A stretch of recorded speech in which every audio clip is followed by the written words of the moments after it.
నమస్కారం. న్యూస్ 9 టీవీకి స్వాగతం. వామ్మో ఏంటండి బాబు ఆ లెక్కలు వింటుంటేనే గూబ గుయ్యమని మైండ్ బ్లాక్ అయిపోతుందంతే.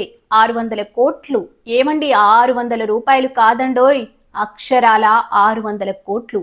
ఒక సామాన్యుడి జీవితాంతం ఎముకలు అరిగేలా కష్టపడిన 6 లక్షలు వెనుకేసుకోవడం గగనమైపోతున్న ఈ రోజుల్లో వీళ్ళు ఏకంగా 600 కోట్లు వెనకేసుకుంటున్నారంటే దోచేస్తారో ఓసారి అర్థం చేసుకోండి. మనకు జార్ఖండ్లోని ధన్బాద్ అనగానే టక్కున గుర్తొచ్చేది బొగ్గు గనులు కదా. కానీ అక్కడ తవ్వితే బొగ్గు కన్నా ఎక్కువగా గుట్టలు గుట్టలుగా నల్లధనమే బయటపడిందండి.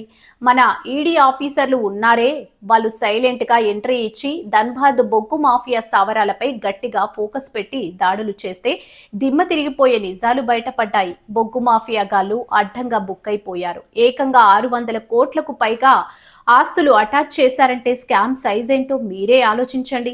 అసలు బొగ్గు మాఫియా గాళ్ళు మామూలు కాదండి బాబోయ్. బొగ్గును అమ్ముకొని బొక్కయ్యడమే కాదు, పక్కాగా ప్రభుత్వ ఖజానాకు గండి కొట్టి ప్యారలల్ గా సామ్రాజ్యాలే ఏలేశారు. అసలు వీళ్ళిళ్లలో ఆఫీసులో ఈడీ వాళ్ళు సోదాలు చేస్తుంటే నోట్ల కట్టలు బినామీ ఆస్తుల పత్రాలు చూసి అధికారులకే కళ్ళు బయర్లు కమ్మాయట. మరి ఇంత దారుణమా?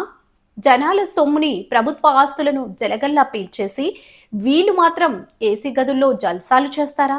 ఇదంతా చూస్తుంటే ఒకటే అనిపిస్తుంది, ఈ నల్లబాబులు బొగ్గుని తవ్వారో లేక జనం జేబులోకి కన్నాలు వేశారో అర్థం కాక జనాలు తలలు పట్టుకున్నారు. మొత్తానికి మన ఈడీ వాళ్ళు పక్కాగా స్కెచ్ చేసి బొగ్గు మాఫియా ఆట కట్టించారు. అసలు ఈ 600 కోట్లు అనేది కేవలం ట్రైలర్ మాత్రమే, అసలు సినిమా ముందుంది అని టాక్ వినిపిస్తుంది. ఇంకా ఈ తీగ లాగితే ఎంత డొంక కదులుతుందో, ఇంకెన్ని వందల కోట్లు బయటపడతాయో, ఇంకెంతమంది పెద్ద తలకాయలు రాలిపోతాయో చూడాలి. మరిన్ని సంచలన వార్తల కోసం చూస్తూనే ఉండండి న్యూస్ 9 టీవీ.